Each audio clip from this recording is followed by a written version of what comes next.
Assalamualaikum warahmatullahi ta'ala wabarakatuh. Alhamdulillahi hamdan yuafi ni'amahu wa yukafi mazidah. Ya Rabbana walakal hamdu kama yanbaghi li jalali wajhikal karim wa azim sultanik. Allahumma salli wa sallim ala sayyidina Muhammadin wa ala alihi wa sahbihi ajma'in, amma ba'du. Kita akan melanjutkan pengajian kitab Qurratul Ain bi Muhimmatiddin karya Syekh Zainuddin Al-Malibari. Bismillahirrahmanirrahim.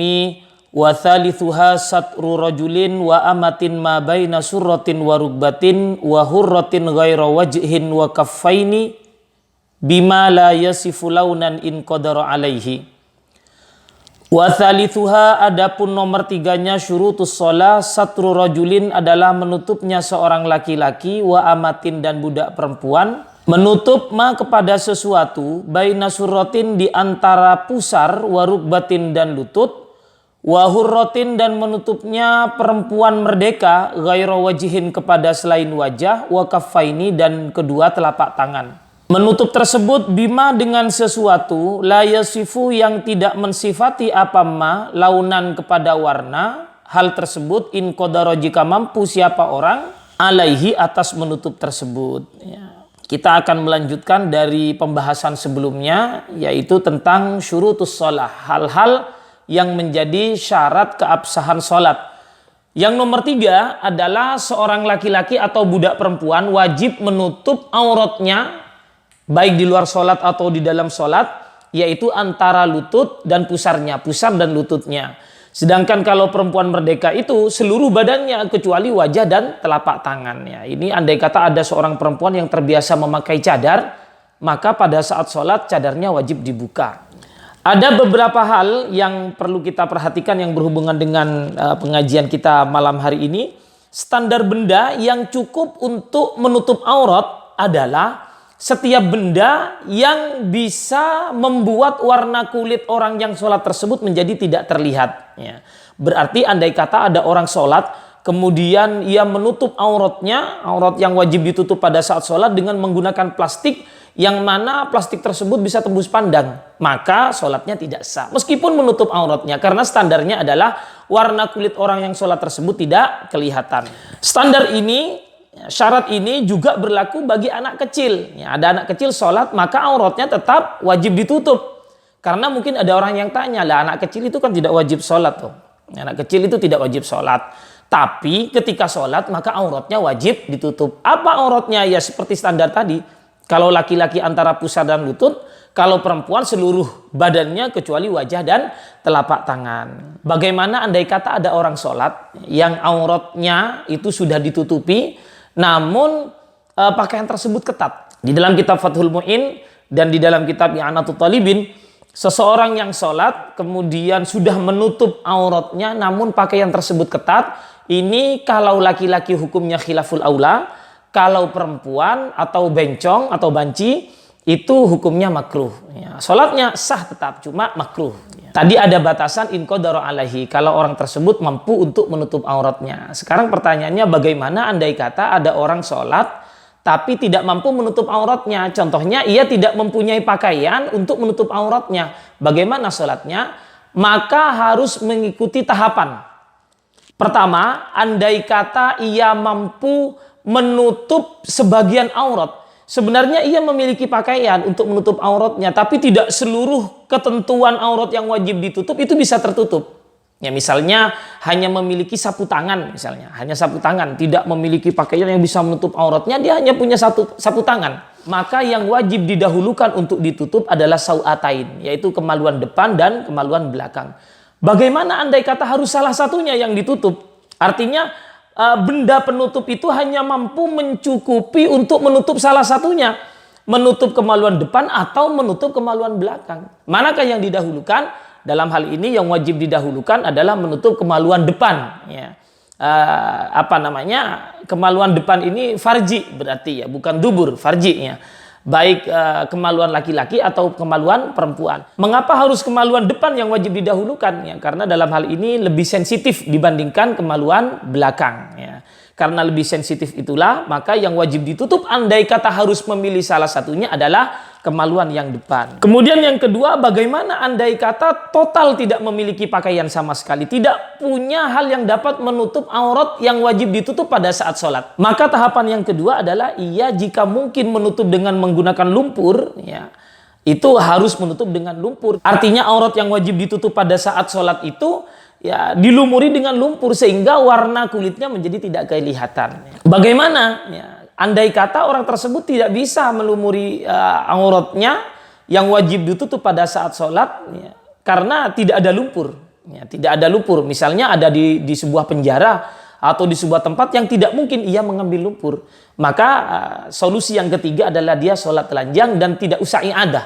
Tidak usah mengulang lagi sholatnya. Kenapa? Karena sudah dalam kondisi benar-benar darurat. Lalu bagaimana andai kata ada seorang laki-laki yang tidak memiliki pakaian sama sekali, ada pakaian tapi sutra. Kita tahu bahwa laki-laki itu tidak boleh memakai sutra. Maka dalam kondisi hajat seperti ini boleh memakai sutra. Berarti orang tersebut sholat dengan menggunakan pakaian yang terbuat dari sutra tersebut. Bagaimana? Ya sah sholatnya dan tidak haram karena kondisi hajat ini sudah. Lalu ada pertanyaan lanjutan. Bagaimana andai kata ada orang yang sholat auratnya tidak bisa ditutup dengan cara mencuri pakaian milik orang lain atau menggosok pakaian orang lain. Dalam hal ini orang tersebut haram hukumnya mencuri. Haram, tetap haram. Mengapa? Karena sholat telanjang pun hukumnya sah. Mengapa harus mencuri? Mengapa harus menggosoknya? Jadi tidak perlu menggosok. Bagaimana andai kata maksa? Maksa tetap mencuri pakaian untuk menutup auratnya pada saat sholatnya. Bagaimana sholatnya? Sholatnya sah tapi haram. Mengapa haram? Karena mencuri dalam hal ini tidak wajib sudah. Tidak wajib. Ya. Ini sholat telanjang saja sudah sah, mengapa harus mencuri? Ini gosok sama di dalamnya, artinya tidak penting untuk gosok dalam rangka menutup auratnya pada saat sholat. Ada pertanyaan lanjutan, bagaimana andai kata dia sebenarnya punya pakaian, cuma pakaiannya mutanajis? Ya. Tentu dalam aturan sholat bahwa sholat itu harus memakai pakaian yang suci. Pada syarat sebelumnya, ya, pada pertemuan sebelumnya sudah dijelaskan bahwa orang sholat itu pakaiannya, tempatnya dan badannya harus suci dari najis. Nah ini ada pakaian, tapi pakaiannya mutanajis. Ya.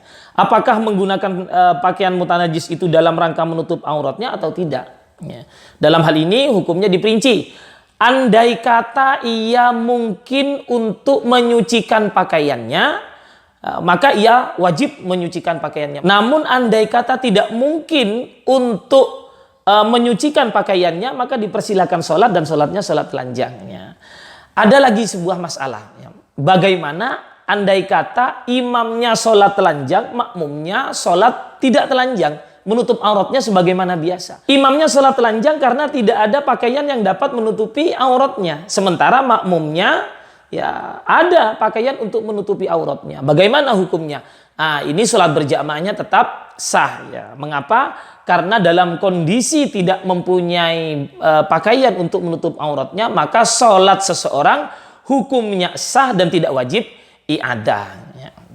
Andai kata ada seseorang melakukan sholat di sebuah tempat sendirian dan kondisi ruangan tersebut gelap gulita, apakah tetap wajib menutup auratnya pada saat itu? Nah, ini di dalam kitab Fathul Mu'in dijelaskan bahwa hukumnya tetap wajib menutup auratnya. Secara logika mungkin akan bertanya, ya bagaimana tetap wajib menutup aurat? Wong tidak kelihatan.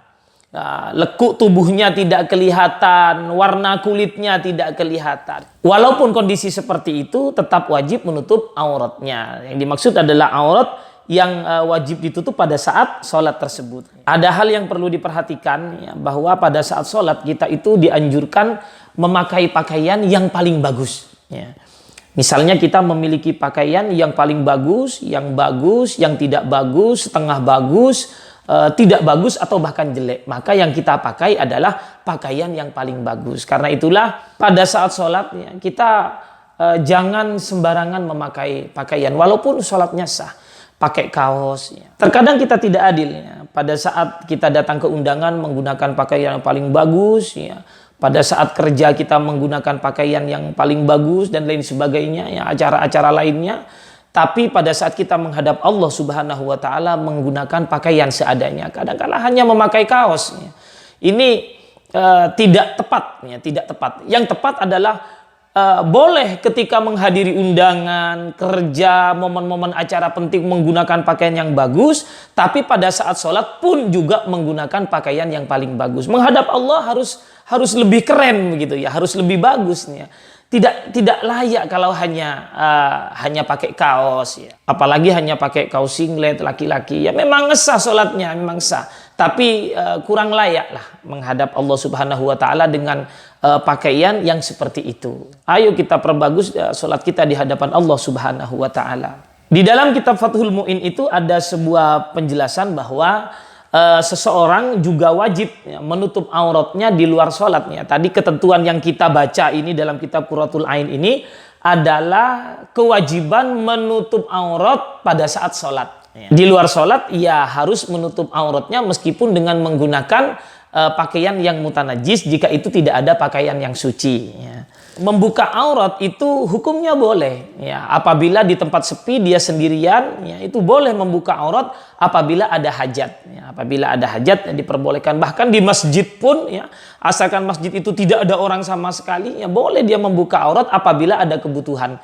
Misalnya karena panas, ingin mendinginkan dirinya, maka diperbolehkan. Catatannya adalah dia sendirian, ya, tidak ada orang. Kalau ramai ya tidak boleh buka auratnya.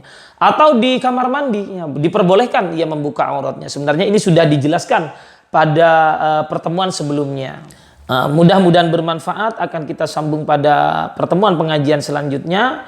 Wallahul muwaffiq ila aqwamit thoriq. Wassalamualaikum warahmatullahi taala wabarakatuh.